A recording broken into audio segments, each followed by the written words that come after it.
BRS నుంచి మీ యొక్క version ఏంటి? అజహరుద్దీన్ గారికి మంత్రి పదవి ఇవ్వటం మీద మీ అబ్జెక్షన్ ఏంటి? What is your point of view on that? Sivaram sir, ముందుగా మీకు మహాన్యూస్ ప్రేక్షకులకి యాజమాన్యానికి ప్యానెల్లో పెద్దలు రాజకీయ విశ్లేషకులు బండారు రామ్మోహన్ రావు గారికి, అదేవిధంగా కాంగ్రెస్ పార్టీ ప్రతినిధి మానవత రాయ్ గారికి, భారతీయ జనతా పార్టీ ప్రతినిధి క్రాంతి గారికి నమస్కారం. ఇలా 2-3 అంశాలని బీఆర్ఎస్ పార్టీగా అనేక సందర్భాల్లో లేవనెత్తాను. ఇవాళ ప్రధానంగా ఏదైతే మీరు మాట్లాడుతున్నటువంటి అజహరుద్దీన్ మంత్రి పదవి విషయంలో ఏదైతే కాంగ్రెస్ పార్టీ ఇప్పుడు ఎలక్షన్ సమయంలో నిర్ణయం తీసుకున్నదాన్ని తప్పుపడతాం. అజహరుద్దీన్ ఇండియాకు కెప్టెన్ గా సేవలు అందించడంలో బీఆర్ఎస్ పార్టీ వారి యొక్క సేవల్ని కొనయాడుతా ఉంది. వారు ఇండియన్ కెప్టెన్ గా కావచ్చు, ఇండియాలో టీం సభ్యుడిగా కావచ్చు, విశేషమైన సేవలు అందించడంలో ఆయన యొక్క కీర్తిని మాత్రం బీఆర్ఎస్ పార్టీ కొనియాడుతా ఉంది. అదే క్రమంలో వారు కాంగ్రెస్ పార్టీ సభ్యుడిగా గతంలో ఎంపీగా పనిచేసినారు. గతంలో 2023 ఎలక్షన్స్ జూబ్లీహిల్స్ నుంచి ఓడిపోయారు. ఎంత మెజార్టీతో ఓడిపోయారు? 16,000 స్వల్ప మెజార్టీతో ఓడిపోయారు. ఎందుకు అజహరుద్దీన్ గారిని క్యాండిడేట్ చేయలేకపోయినరు?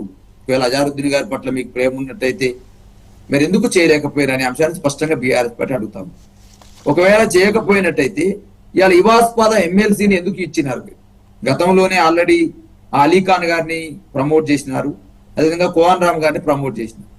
దాని మీద బీఆర్ఎస్ పార్టీగా గతంలో దాసో శ్రవణ్ గారు, కుర్రా సత్యనారాయణ గారు, ఒక ఎస్టీ సంబంధించిన సామాజిక వర్గానికి చెందిన వ్యక్తి, ఒక పీసీ సామాజిక వర్గం, 2 వ్యక్తులు మరి మేము ఆల్రెడీ మమ్మల్ని నామినేట్ చేసిన తర్వాతకి, క్యాబినెట్ ఆమోదం పొందిన తర్వాతకి, ఆ రోజు గవర్నర్ గారు కావాల్సుకుని మమ్మల్ని ఏదో రాజకీయ ప్రమేయం ఉందని చెప్పేసి మమ్మల్ని నామినేట్ చేయకుండా ఆ రోజు పెండింగ్ పెట్టడం జరిగింది.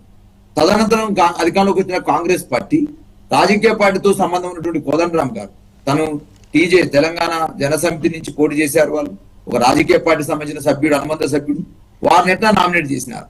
అదే క్రమంలో మిగతా సంబంధించిన అజహరుద్దీన్ గారు వారు క్రీడారంగం నుంచి పంపినారు అంటున్నారు.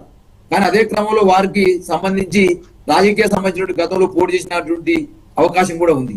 కాంగ్రెస్ పార్టీలో సభ్యుడిగా ఉన్నటువంటి సందర్భం ఉంది, ఎంపీగా పనిచేసే సందర్భం ఉంది.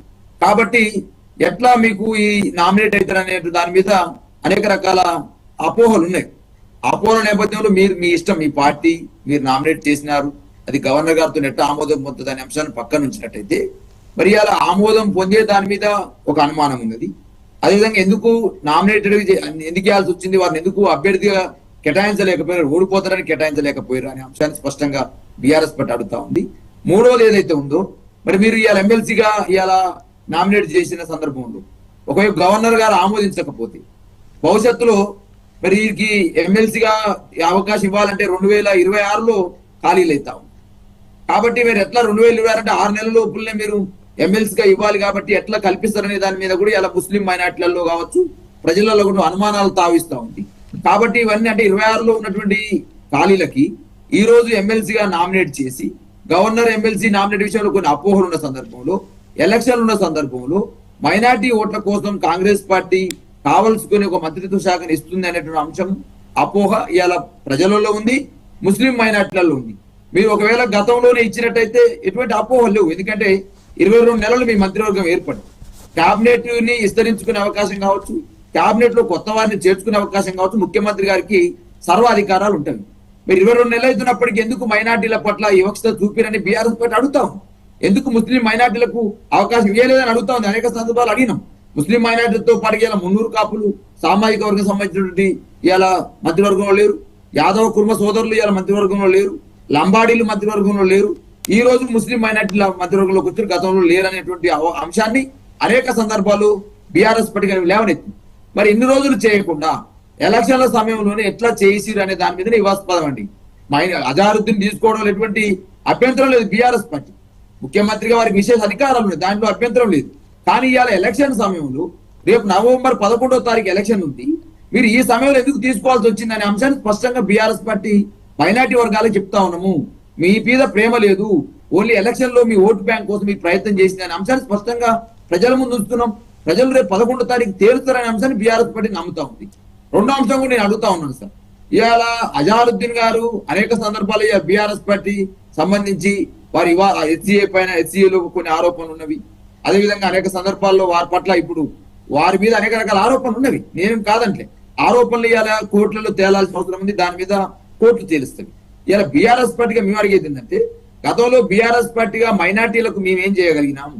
మైనార్టీలకు సంబంధించి షాదీ ముబారక్ కావచ్చు, మైనార్టీలకు రంజాన్ సందర్భంలో తోఫా విషయంలో కావచ్చు, అదేవిధంగా మైనార్టీలకు సంబంధించి మంత్రిత్వ శాఖ మహమూద్ అలీ గారిని హోంశాఖ మంత్రిగా చేసిన సందర్భంలో కావచ్చు, మైనార్టీలకు సంబంధించి రెసిడెన్షియల్ స్కూల్ ఏర్పాటు విషయంలో కావచ్చు, మైనార్టీలకు సంబంధించి ఏదైతే డెవలప్మెంట్ కోసం ఆ రోజు ఎంఐఎం కావచ్చు, మిగతా సందర్భాలు మాతో డిస్కస్ చేసినప్పుడు వారి యొక్క అభివృద్ధి కోసం మేము చేసినటువంటి కార్యక్రమాలు కావచ్చు, ఇవన్నీ మైనార్టీలకు వివరిస్తూ ఇవాళ పెద్ద ఎత్తున మేము ప్రజల్లోకి వెళ్తా ఉన్నాం. కానీ కాంగ్రెస్ పార్టీ ఇవాళ ఏదైతే ఈ అంశాన్ని తెరలేపింది ఎవరు? కాంగ్రెస్ పార్టీ కాదా? ఇవాళ ఓటు చోరీ గురించి మానవతరాయ్ గారు మాట్లాడుతూ ఉన్నారు.